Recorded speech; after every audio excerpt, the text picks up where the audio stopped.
Episode 89, The Matrix Episode, Part 2.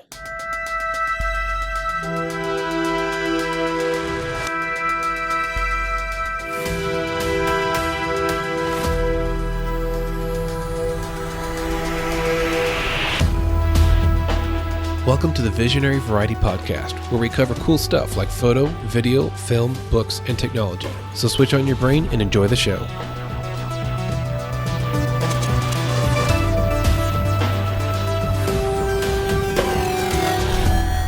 Welcome back to the Visionary Variety Podcast. This is Gabriel Grove, one of your hosts. In this episode, we're going to be continuing our discussion on the Matrix trilogy.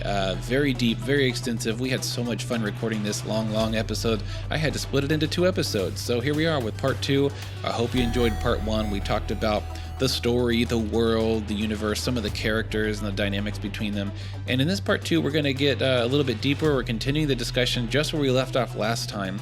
And we're going to get into talking about the philosophy, the metaphors, even some of the theology inside of the Matrix and the characters in the story. So we hope you enjoy this deep dive. And like I said last time, buckle your seatbelt, Dorothy, because Kansas is going bye-bye.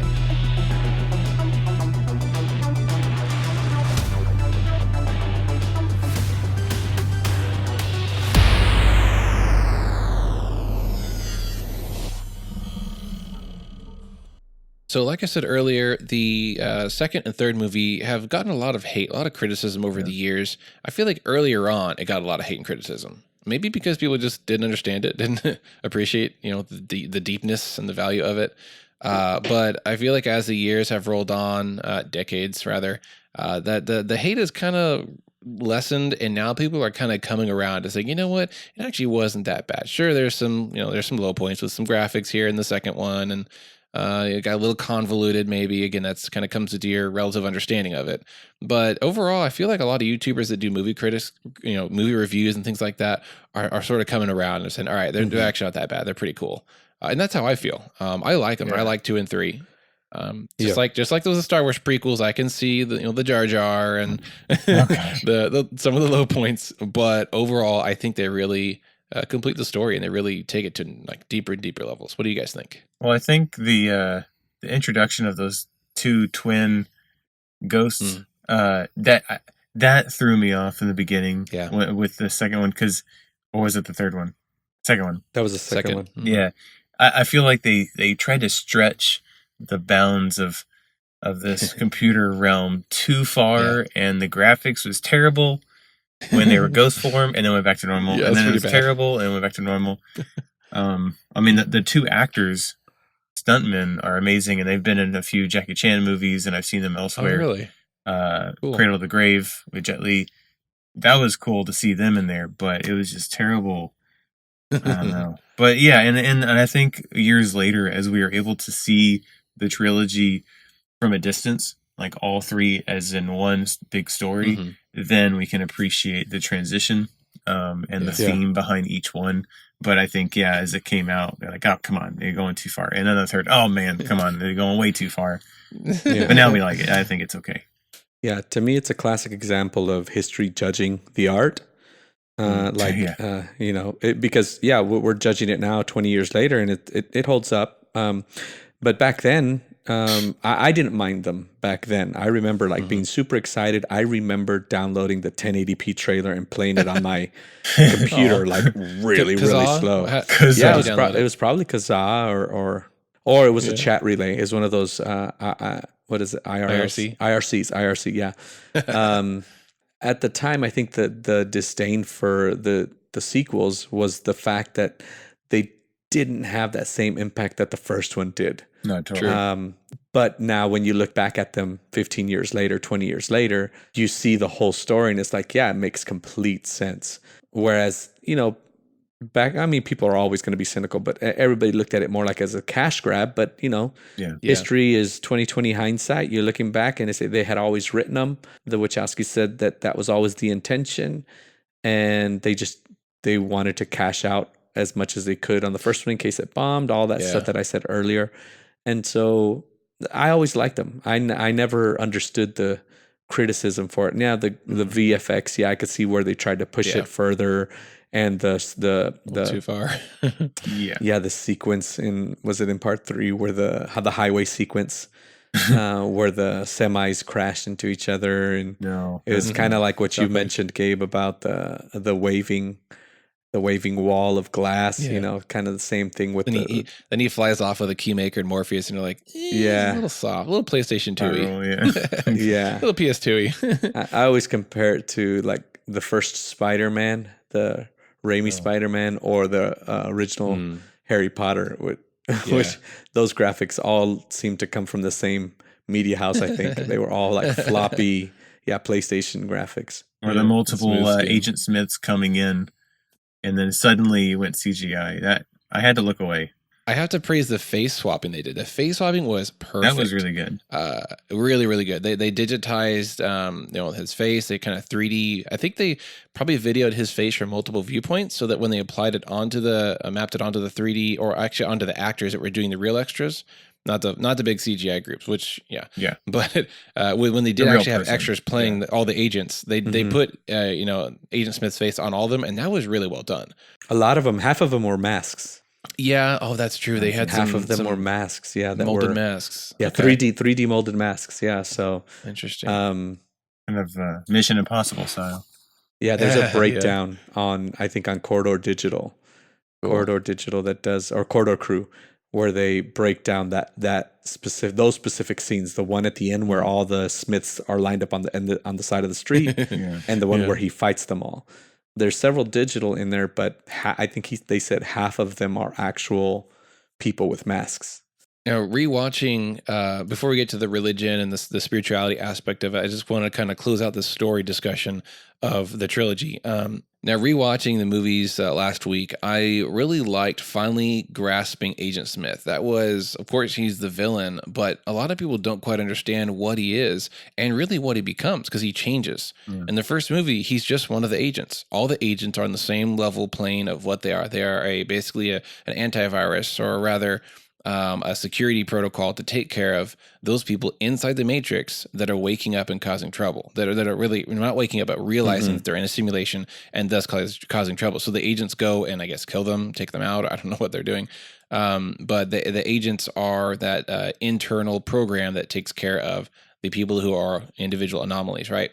But Agent Smith, when Neo defeats Smith, or temporarily defeats him by going into him, they kind of mix. They share parts of each other with each other. So at that point, we find that Agent Smith comes back in the second movie, and he's now more free. He's more human. And we find that Neo now is more machine. He's actually got some connections with the digital realm.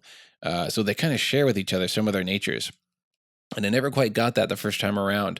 But now in Smith in the second and third movie, he's actually tired of the Matrix. He wants to get out of the Matrix. He wants to be more than what he was, and he's really getting more free will, more like sentience than what he had before, just being another program to do his task.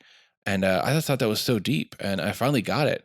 And then by the very end of the third movie, the Smith is becoming a viral, problem that is not just a threat to Zion or the humans in the Matrix, but he's a threat to the actual machines itself. He's a threat to the Matrix. And even the AI Matrix doesn't want Smith around anymore because he's duplicating. We see that last fight scene. He fills up the whole city. It's kind of funny. He's even in the windows. You notice that?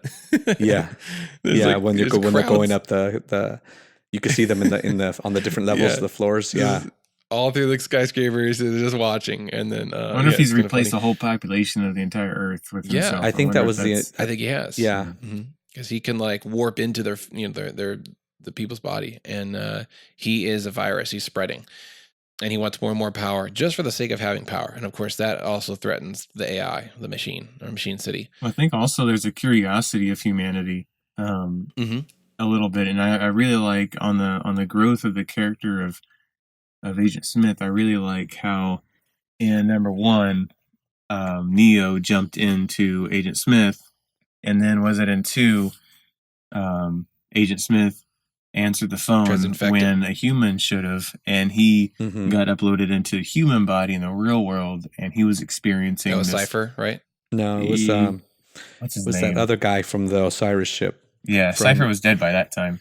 Oh yeah, he Yeah. comes into the real world into the dude's body. Yeah, Yeah, it was like a that's meat on Cypher. popsicle, and he didn't like it. He was kind of cutting That his was hand, cool. kind of experiencing pain for the first time. hmm That Yeah. was kind of cool how they were both did the same thing opposite way. One went in, Yeah. one went out. Instead of the hero's journey, it's like the villain's journey, which we don't see villains change too much in most Yeah. films with a bad guy. They're just kind of their own thing. They might like have an intro story and then they become who they are, and they're just that way till they get defeated. But like Agent Smith was the bad guy, and now he's like a worse bad guy because now he has like more stuff going on inside of his head. He's developing and changing and wanting more, and I think it's great. Yeah, and Brilliant. as Agent Smith grows stronger, so does Neo. They're both kind of the opposite side. Well, it's the culmination of the story. They're both sides of the equation.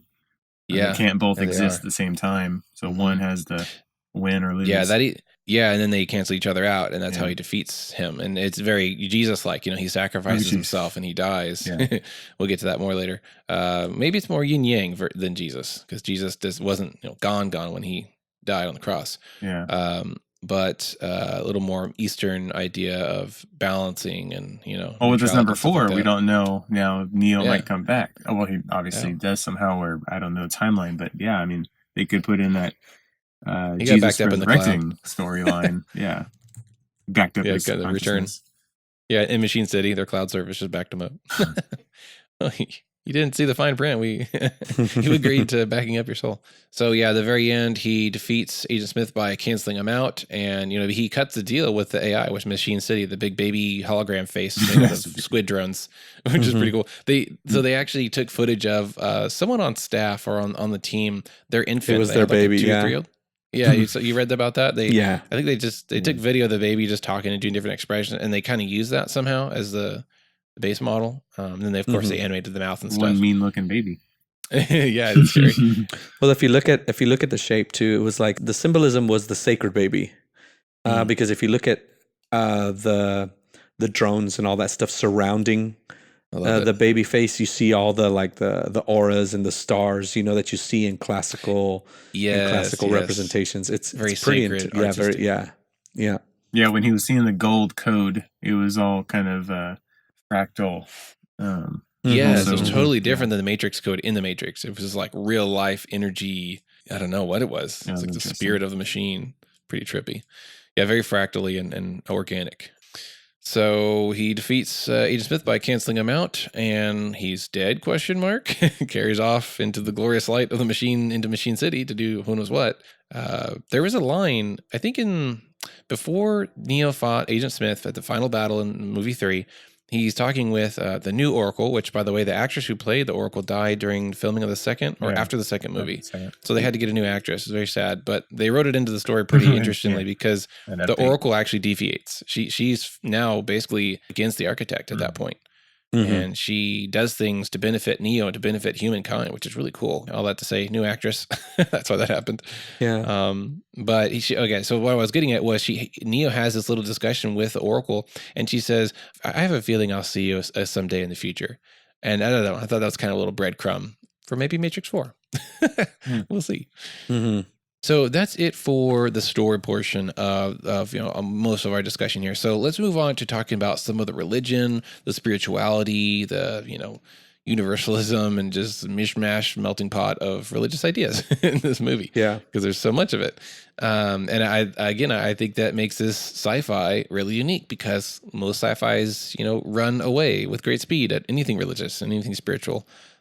But somehow they're able to, the Wachowskis worked in a lot of different imagery and metaphors into the story. One of the things we see a lot when Neo and the team are in the Matrix, mostly Neo, because he's the new character. He's learning, right? The hero's journey is beginning with him in the first movie, and he has to learn to overcome himself. He has to learn to unlearn, all the limitations that he's learned in the Matrix, which we consider, physics and normal things that are constraining us. When he's in the Matrix fighting, he can actually overcome the limits of physics and things like that. So he's unlearning his limitations. And that's a big, very popular concept, not in Christianity, but mostly in Eastern religions and New Age. Yeah, definitely a very clear Hindu theme there. Yeah, in Hinduism, they have a word that's Maya, M-A-Y-A, and that's basically what they would call our realm of reality, like our Earth, our universe, our galaxy. and there's constraints, but they can overcome them by various things such as yoga, some other spiritual practices, good karma, things like that. So the reality that we live in, a Hindu considers that an illusion of some type. And when you surpass that, when you overcome that, when you move beyond that through reincarnation and other things, it's like that's when you're getting into there are higher levels of spirituality. We see that also in New Age. There's a lot of like you need to stop limiting yourself. Anything's possible if you just believe it strong enough, and if you speak it into the universe, things like that. And in Buddhism, similar to Hinduism, Buddhism and Hinduism have so many similar ancient connections. They probably stem from the same belief group. Yeah, I always say Buddhism is Hinduism 2.0 because it really did evolve from Hinduism into Buddhism. Yeah, it got less deistic, less deity, and less like supernatural creature beings. Yeah, I think more they like just about us. Yeah, Hinduism is pantheistic. Oh yeah, and then Buddhism I think is panentheistic, which I forget the exact definition, but pantheistic and panentheistic. It's look those words up. Yeah, interesting. Couldn't describe them right now.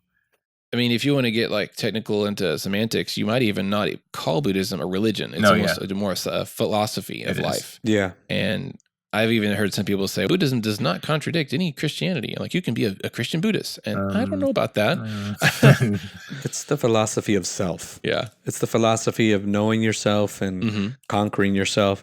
And I can see where somebody who's not necessarily well versed in the homiletics of Christianity could see this at the very surface, at the very probably rudimentary, non-grasping worldview or non-grasping understanding of Christianity would say, yeah, that's the same thing. And no, not necessarily, because the roots really define the fruit.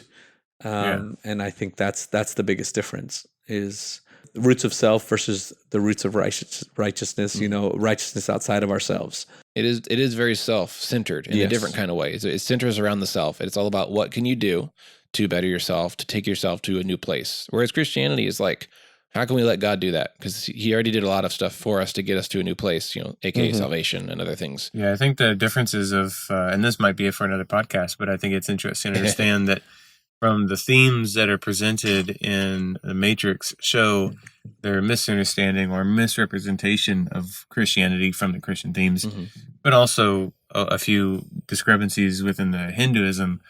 It's just a mixture of the two, but Christianity is all about what God did for us, and most other religions are about what we can do to reach God or reach up to being a God position. Yeah. So I think those are so conflicting where the peripherals are very common and our values are the same on the outside, and even some of our practices, but then at the core, monotheistic, polytheistic, panentheistic, all those different modes of that extra dimension are very, very, very different and even conflicting. Yeah. Yeah, I've always said that religions are all the same as long as you can drop the specific details that make each religion that religion. Yeah. Like, sure, we all love love. Of course, we all like love and helping people. Like, that's not enough. But when you get into the actual worldview that makes each religion its own religion, that's where you find differences. Yeah. But yes, that's a topic for another podcast / episode. Something that I do love discussing, but not quite for this one. So let's get on to the next point is Neo as a Messiah. So there are some aspects where he's very messianic. There's a funny little... I don't know if it's a foreshadowing in the first movie, his junkie friend that's buying some illegal software from him says, "You're my own personal Jesus Christ." Yeah. That's so funny. And then at the end of the movie, he's basically Jesus Christ doing a cross. Yeah, and they lift him up and he like dissipates in the light and he's a cross. Yeah, it's cheesy. Yeah. So Jesus-y.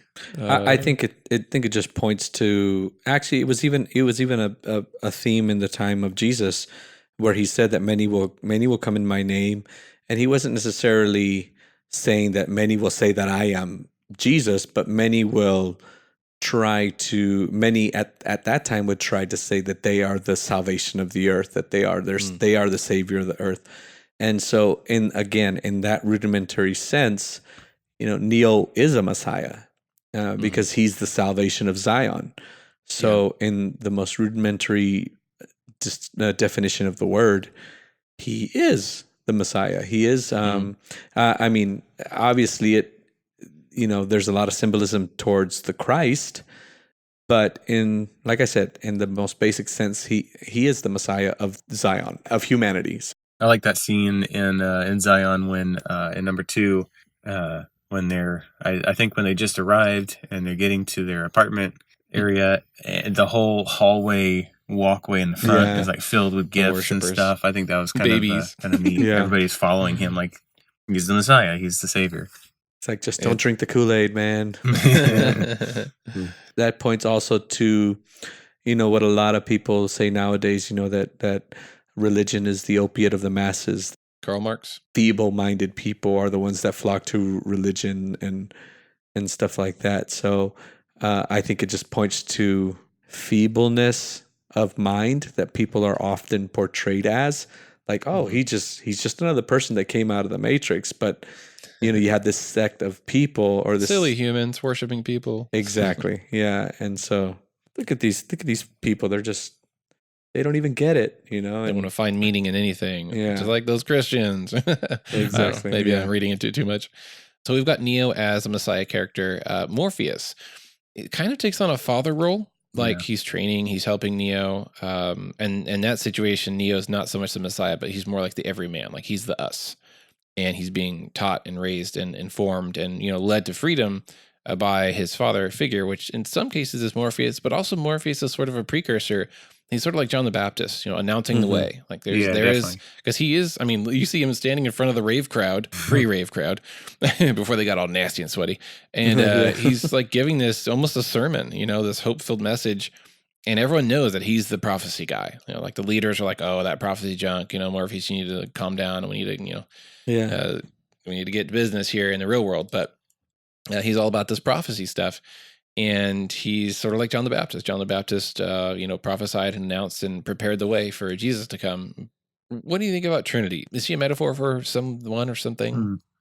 I think I think the Trinity character makes Neo more human and relatable, because if you take Trinity out of the whole story, then of course you don't have the love story. Yeah. So I think she's a vital, and I really like the Trinity character because she's just so hard and awesome. Just in your face, tough. She's probably my favorite character in the series. And then when spoiler alert, when she died, I cried. What? My first time, man. I was like, what? No, I didn't know that. Why? Oh my gosh, that was rough. It was like a Braveheart moment. Man, that was rough. Abi, how often do you cry in movies? Never. Pretty much all the time. No, really? Yeah. They get you. I let myself go when I go to the movies. I'm like, I'm gonna just watch it like I'm watching a movie for the be first time. in the moment. Well, I heard that's a sign of intelligence, even emotional intelligence. That's good. It's healthy. Awesome. Like Joker. I cried at the Joker. I cried at Endgame.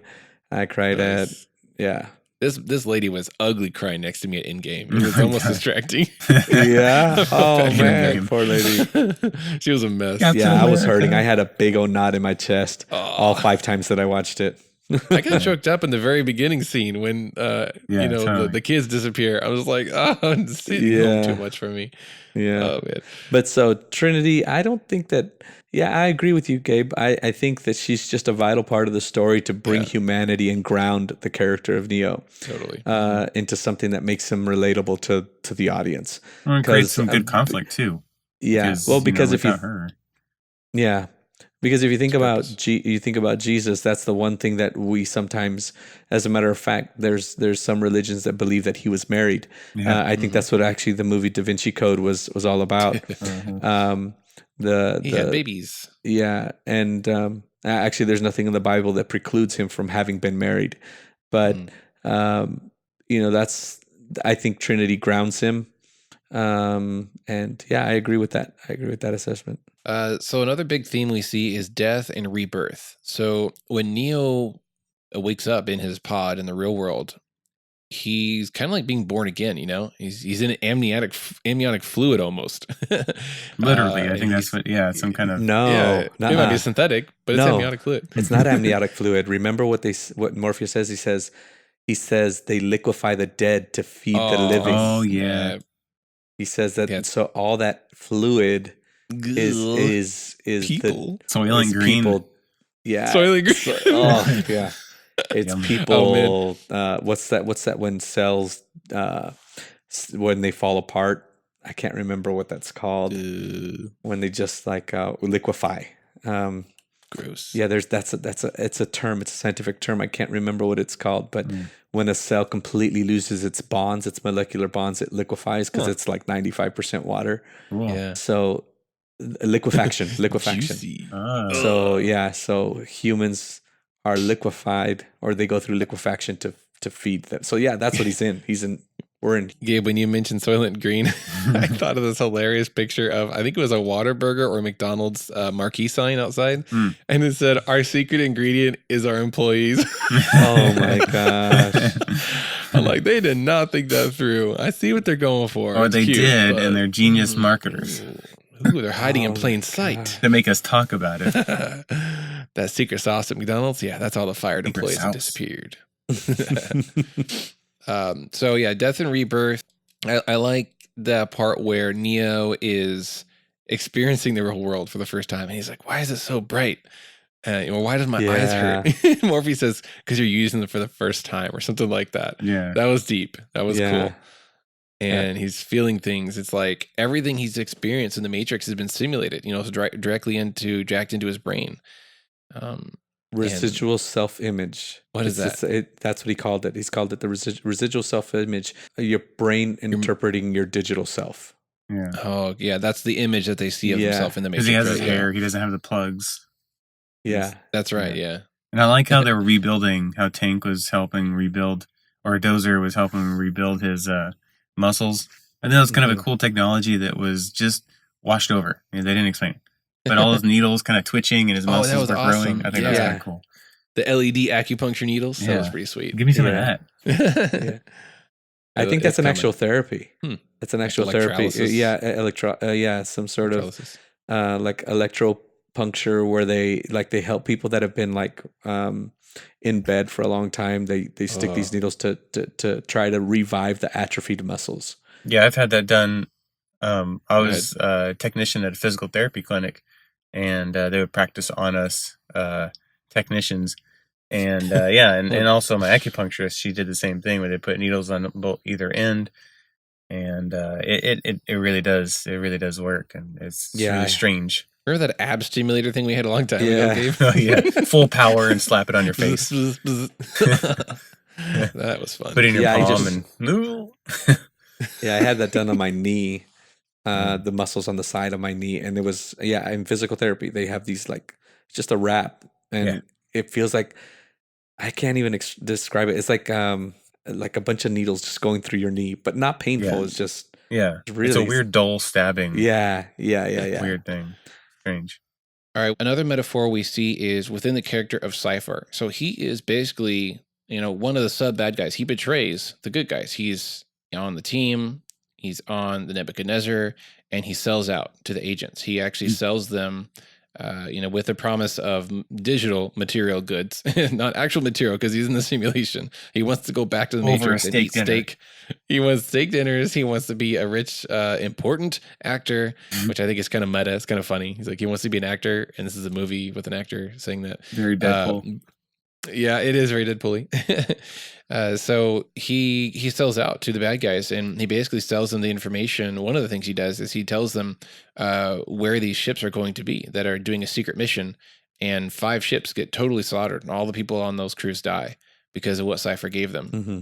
He gave them that information in the Animatrix, I think. Because the Animatrix Animatrix, Flight of the Osiris. Flight of the Osiris, they find out that he was a traitor. In part 3 is where they officially declared that he sold them out. Mm-hmm. So right, we see where we hear about this massacre that happens with 5 ships, and it's because of what Cypher did. I don't know if he sold out other stuff previous, but he's been leaking crucial information, of war stuff. Because he dies at the end. He dies at the end of 1. So it had to have been before 2 and 3. Oh, interesting. Yeah, so he Dozer or Tank kills him. Yeah, so he's kind of a little bit of a Judas, Judas Iscariot, which Judas sells out the information of where Jesus is to the Jewish powers, and they pay him 30 pieces of silver. So he's getting material goods. He feels terrible about it, and he commits suicide later. But he's the betrayer. He sold out to the bad guys and kind of betrayed the Messiah. So a little bit of Cypher Judas stuff going on there. Next thing is the city of Zion. So I was a little hazy on my geography and history of Zion because it's kind of a term that gets used for a large area, but specifically there is a place called Mount Zion, which is in Jerusalem. And where Solomon's temple and the Dome of the Rock current day is not on Mount Zion, but it's on Mount Moriah. They call it the Temple Mount. But Mount Zion is an area that's connected with kind of some King David history and ruling from Jerusalem, which of course ruled over Israel at one point. So Zion's kind of a big word. It's a loaded term to Jews, to Messianic Jews, just to Israel history in general. And but we have this fortress, this holdup of the remnant, the last remaining humans on the planet Earth, as far as we know. It'd be cool if there's some others. Wouldn't that be interesting? Yeah. Holding out somewhere else. But so Zion is the last holdout of humans, and these are kind of like the people of Israel almost as a metaphor. They're being attacked. They're being persecuted from all corners. I feel bad for Jews. Israel's got hard throughout history. They're always being attacked and trying to get overthrown and enslaved and stuff like that. Actually, I had a funny moment in history class in high school. We were talking about Israel, and I think we were talking about the Holocaust. And my teacher made a remark. He's like, it seems like Israel's always getting attacked. And they haven't really done too much. Not like they're innocent, but, they're generally not like crazy, I don't know, they haven't done a lot. Warmongering. Yeah, but they're always getting attacked and trying to get overthrown. And it's a small piece of land that they live on. And I think he may be metaphoric, or I think he rhetorically, my teacher asked rhetorically, like, and I wonder why they're always getting attacked. And I said, well, in my opinion, they're God's people. Yeah. They're still God's people in a sense. And, throughout history, they were God's people. And Satan doesn't like that. So maybe that's a little bit of a dynamic going on there. I don't know.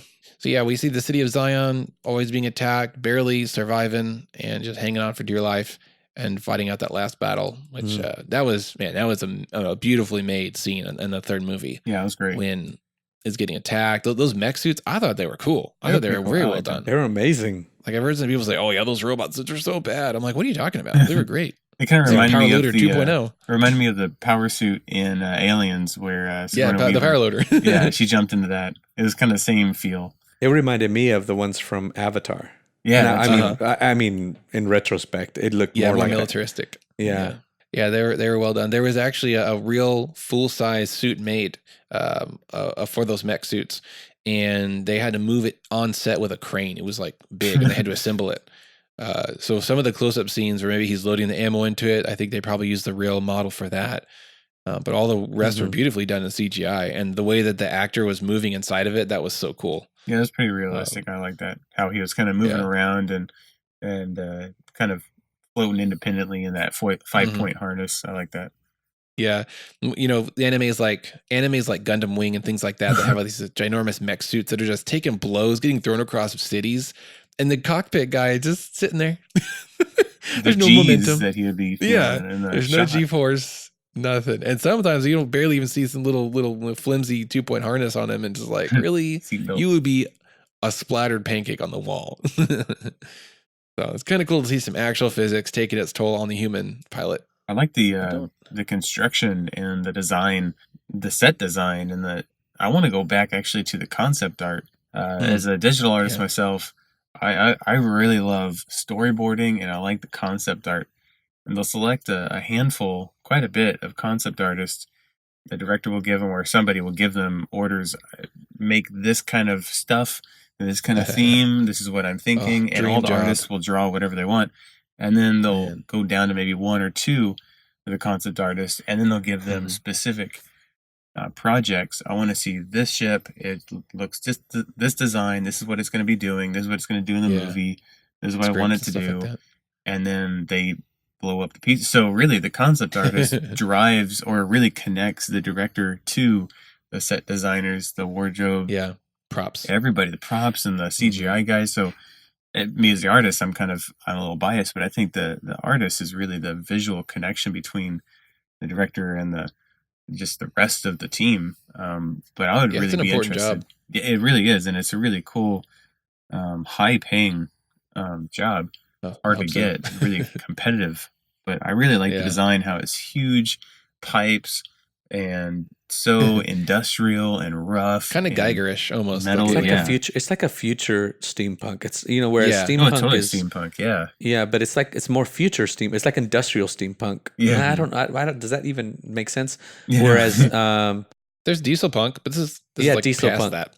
yeah. So like, Electro punk. yeah. Yeah. And I like the resource area where the pools of water are filtering the oxygen. That scene and was amazing. That was cool. It was so deep. I actually paused it What is this? and I was looking around like, what does that do? What is this doing? And there's so many little things going on for miles. I'm assuming it's miniatures, but man, those are some good miniatures. Yeah, I don't know. Sheesh. And some CGI. So probably a background extension of CGI. But like the front totally. detail stuff that you really see is they did a lot of, they're called biggiatures, which is like really large, 10, 20 feet tall miniatures of like a city or whatever. I did read that the front opening hatch, that like the big door that they open to let the ship in, that was actually like a 40-foot tall set that they built, just the door. That's a really big miniature. And like the central column design is so cool of the city. Yeah, like that. How there's like those roads kind of go off in like a helix design, really well made. And that was a really large miniature as well. Well, I think the process of Neo being unplugged and waking up to the real reality is parallel, not necessarily, well, I guess kind of symbolic to the practice of yoga, where it's all about self, and you have to do this, and you got to take the blue pill, and then there's the process. They call it awakening. They call it ascension. Like it's very directly. Yeah, similar. And it's interesting. A lot of people don't know what really yoga is or what it means. It means to yoke or to connect. And what are you connecting to? You're connecting to the higher, the real reality. You're actually Brahman, disconnecting. Yeah, you're disconnecting from this dream reality, and the actual practices of yoga, the stretching, the breathing, and the mantras. Those three connections is actually not just a way of spiritual suicide to wake up into the real reality, but it's a way of physical suicide and personality and self-suicide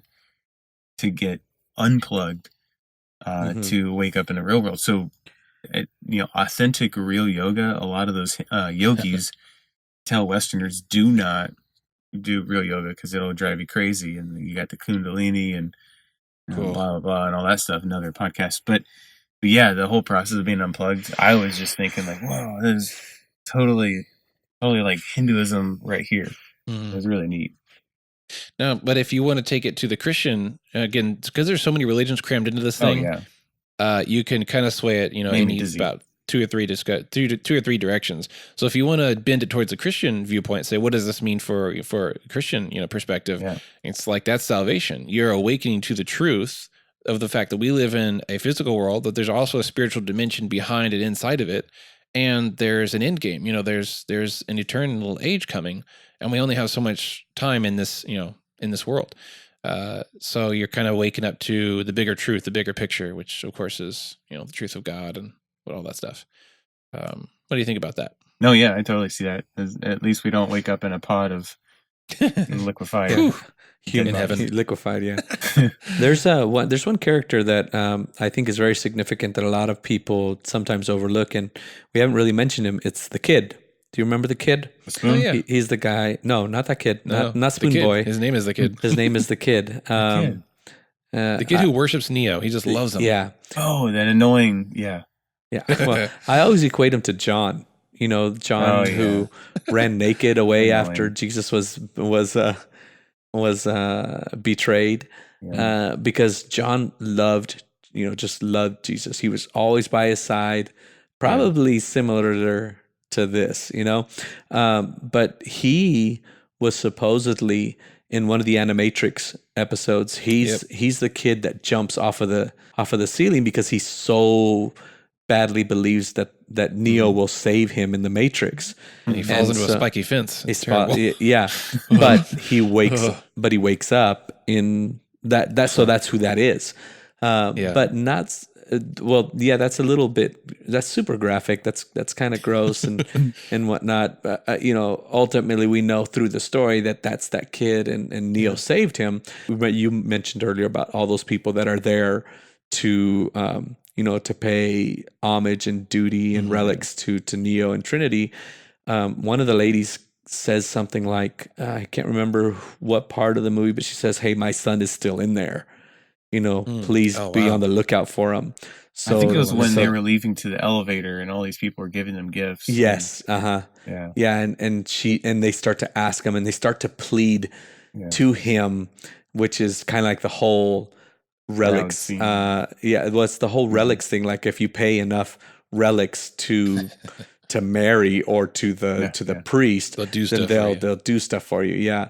And so there's that kind of things like, hey, my son is still on the inside, please find him and everything, and or take care of him or watch over him, and he's like, okay, I will, and he probably has no idea who she's is. Yeah, I have no idea who he is. He's in Hong Kong. How am I gonna? Yeah, so I'm not going there.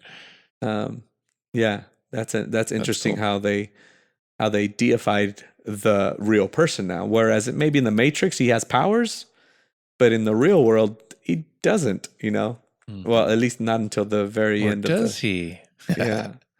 So, so this is a good transition point. So let's move into talking about, just kind of to close out this super long episode, although I think it's totally worth it.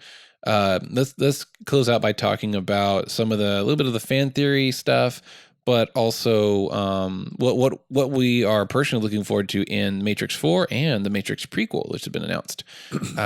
So one fan theory I saw is that when you wake up into the quote-unquote real world, there's actually another layer of the Matrix.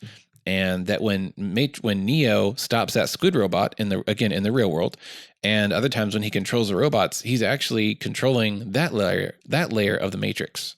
I don't buy that personally. I think that he can communicate. So again, when I mentioned that the mixing of Smith and Anderson, I feel like some kind of connection was made on Neo's behalf where he can communicate with the digital world from his mind. Yeah. And I don't think it's a necessity to say, oh, well, it must be that he's in the Matrix and he's controlling that code. I don't think so. What do you guys think about that? Yeah, I think it's a far stretch thing that they're in the Matrix in the Matrix.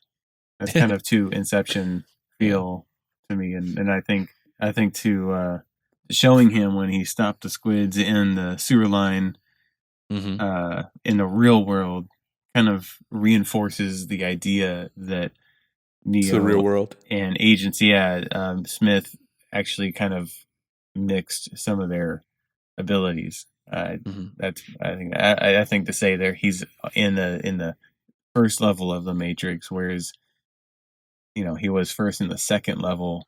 That's too far. Oh, yeah, that's actually the theme of 13th Floor. Yeah. Right. Simulation within a simulation. Yeah. And so maybe that's where, I think that's probably where that comes from. Like, oh yeah, there was this, and that probably just evolved into a fan theory. I don't see that either. Yeah. But I guess we'll see. Another cool fan theory I saw was that Agent Smith is actually the one, that he is an anomaly, which he is. That he was born within the Matrix. Like that one guy who could control, we don't know who it is, but that person long ago that was born that can control the Matrix. And he does control things within the Matrix. He can warp things and he can defy the laws and stuff like that. So it was pretty extensive, the video I watched. But I don't know. Maybe because Neo and Smith are positive and negative of the same, opposite end of the same equation, they do share, interchangeable roles in some way. I don't know. I haven't honestly seen or read any articles or videos about that theory. I feel like I came up with that idea myself, and I'm sure there's way more into it than fans have gotten into than myself. It was just an idea because I guess it's really only rooted in a one quote by the Oracle, the original Oracle in the first movie, saying that, "Oh, sorry, kid, you don't have it." And I'm like, "Oh, okay, well, he's not the one." And literally, he's like, not the one. But you can also think of her as kind of persuading human nature, knowing him, saying that she definitely manipulated him. Yeah. Oh yeah. Because she says it's like you're waiting for something. Yeah, that You too. know, on one hand, this, and this is, it's like you're waiting for something. Something must die. And then he gives her the choice. He gives him the choice. Yeah. So I think it's more manipulation, like, Oh, totally. Yeah. yeah, where he's saying it's like, it's not you, kid, unless you do this. Like it's almost her way of No pressure, trying though. to. No pressure. Yeah, exactly. It's Wink, almost wink. her way of Yeah. nudging him into the decision. Mm-hmm. Cool. So, what are you guys hoping to see in Matrix 4 Mm. and or prequel? More bullet What do time. you think? Just keep getting that bullet time. But they need to do they need to shoot it like they did originally. Yeah. Okay. I'd like to see old Keanu with long hair, aged. You know, I don't want them to like de-age him. John Wick. And yeah, John Wick. I want to see him helping mankind get back to a normal quality of life, like on the surface, maybe cleaning up the earth or some kind of, you know, continued peace with the machines. Maybe they find other humans in the real world. Maybe they wake up mass quantities of humans from the Matrix. Although that might offset things with their peace with the machines. Mm-hmm. You know, if they wake up too many humans. Well, in the real machines are world, losing remember energy. he was blinded. His eyes were crispy now. So in the Like real see world, fractals. he would have to be blind. Yeah. I don't know. That'd be But too I much think- of a disruption of his His character physically. Yeah, his look. I think he's only going to be in the Matrix. I don't know. I don't think he's going to show up physically in the real world. What if so in the trilogy in the scene with the architect, he promises to let some of the programs that want to go free. He promises to let them go. Like that's part of the deal. So what if those programs do get out of the Matrix and they come into the real world in some robot body or into like Possess other bodies? human bodies, right? That'd be pretty trippy. I think that they'll play more on some spiritual themes. I think the biggest theme that I think they're going to play on is the rapture, the Christian, you know, idea of the rapture. Yeah. I think in some way, somehow, like a whole batch or a whole farm of several farms of people will somehow be disconnected from the Matrix through this anomaly that Neo has created. Yeah. And wakes up people, and then it becomes an army of awakened people that then we need times. to end times, and then it becomes this battle of, you know, people in the Matrix and people in the real world. I don't know. Yeah. I think and the reason I say that is because I mean, in the last 10, 15 years, you've seen that theme kind of popping up every now and again with Skyline and Endgame. And I'm trying to think of there was another one. Ready Player One. I mean, there was some. Was it Ready Player One? About big battles? What's no. Where people just a bunch of people disappear. Like okay. like giant alien abductions kind of thing. Yeah. People just disappearing like an Endgame. I think, and you know, obviously, Kirk Cameron movies aside, but yeah. I think I could see that. I could see them incorporating some sort of, you know, mass disappearance of people within the Matrix, like, oh, what's going on? And then playing off of that spiritual theme. I think I might be looking forward to some kind of power struggle for the top. I'm not too familiar with the Architect and his continual existence through the other Matrix. Is he the same guy? Is he the same consciousness? Has he been evolving? Was he human before? And then was he always AI? He's an AI. He was the original. He was, well, him and the Oracle, they balance each other out. Remember, they met at the... Yeah. But here's the other thing. That reminds me, remember the little girl from that family that lived in the train station? She's the new person. So I'm wondering if there's going to be a new... See, that's why I'm wondering if there's going to be a new Architect assigned, because there's a new Oracle. Yeah. Or if I thought the girl might be an architect. Well, I think it's... no, she made the rainbow for Neo. Yeah, well, I think... And that's another thing. I think both ends are going to have more of a role. I wonder if in number 4, that little girl Sati, or I think that's her name, she'll be older. Yeah. So I'm looking forward to the actress. Girl. That'd be cool. And then the role she's going to have, and also who the new Architect is going to be, because I'm wondering if the new Architect isn't going to be the KFC guy, but he's going to be a younger Colonel Sanders. Yeah, he's going to be a younger version, and I'm wondering if there's going to be like a power struggle between them two. They're going to have gangs, or I don't know, or Neo's going to play a role as like a sensei in the Matrix to train like armies to be like him, and everybody's going to be flying around. Oh man, I don't know. I'm curious if it'll kind of tell it a fate of what's going to happen with Machine City. What's going to happen in the real world? Are humans always going to live underground, like in poverty, and just scraping Someone's by? going to ruin the peace. Like someone is going to. Yeah, there's always going to be that one jerk that's going to ruin everything for everybody. Well, Mass Exodus could do that too. So with the prequel film that's also been announced by a different director, I mean, there's a ton of different directions that could take. It could be about that one guy back in some Matrix that could control the Matrix to his will. Could be about him. That wakes up everybody. That he's the first one to wake up the first people. Yeah. You know what's interesting about that though is that Morpheus says there's he doesn't say legend, or he says that the first one that woke, but he says that woke us up, like Morpheus was included in that initial group. So that always stuck out to me. Yeah, same. But yeah, I think it might have to do with that. With that initial person. Michael B. Jordan has been slated to play in the prequel version. Yeah. So so that was just a couple of days ago. A couple of months ago, I mean. While recording this episode, there was some announcements that came out of another African American actor that's going to be playing the lead role in Matrix 4. Yeah. He played the bad guy. Yeah, he played the bad guy in Aquaman. Yeah. Yeah. It's going to be really interesting.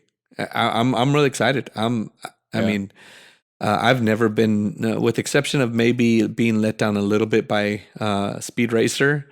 I've never been let down by the Wachowskis and their storytelling. Yeah. I loved Cloud Atlas. I loved Jupiter Ascending. But yeah, I'm really excited to see what they put out. We'll see if it lives up to the depth and the lore and the complexity of 1, 2, and 3. It's a lot to live up to. Awesome. Well, I think that closes out this episode. Definitely, probably the longest one of our episodes we've ever done. But yeah, it's the Matrix. Yeah, it's pretty deep. It deserves some longer discussion. Yeah, it was 3 movies we're discussing, and the upcoming ones. So and a whole theology and mythology behind them, and it's a lot. Yeah. Well, I think we did a decent justice to it. It's going to be a real fun one to listen back to. Well, again, for our listeners, Abi, plug your podcast on YouTube one more time. All right. It's you can find it on any of the major platforms. Just look up the Lion's Den podcast. You could also find it on YouTube. If you want to see the video version, it's at Lion Tree Media, or just search up the Lion's Den podcast, and it's usually in the top 3 or 4 searches. So, yeah. Awesome. Cool. And Gabe, your karate school, how can people find out more about that online? Yeah, if you look up Trinity Martial Arts NB, or look up Sobukan, most likely you'll find Trinity Martial Arts on Facebook through my page, and get connected, do adult classes, as well as online personal training and everything healthy and nutrition. I can help you out. That's kind of important too. Kind of, a little bit. Just a little bit. Better than liquefied dead bodies. Does it have everything the body needs? Yeah. It's got amino acids and proteins. Yeah. Does it taste like chicken? Awesome. And anyone listening, you can find my work on Facebook as Daniel Grove Photography, or on Instagram, Daniel Grove Photo, and on YouTube as the same name, Daniel Grove Photo. So, all right. Well, thank you guys so much for listening to this episode. We would love to hear y'all's opinions, understandings, confusions, and fan theories about the Matrix. You can get that to us by emailing us at tvvpodcast@gmail.com, or by commenting or messaging any of our social medias under the Visionary Variety Podcast. All right. Well, thanks again for listening to this super long episode. Hope it blew your mind, and we'll be with you next week.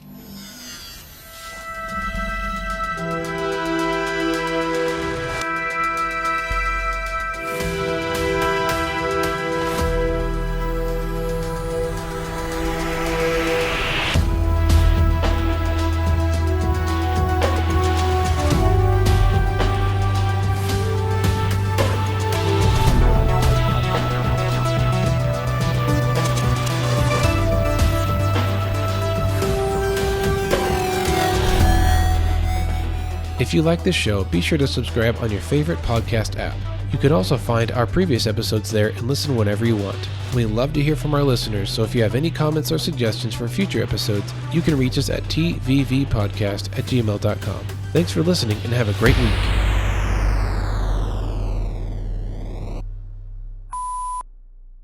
One, two, three. Ow. Did you hurt yourself? Yeah, I popped one finger and I think I went too far. You over snapped. I over popped my finger. Oh, that hurt.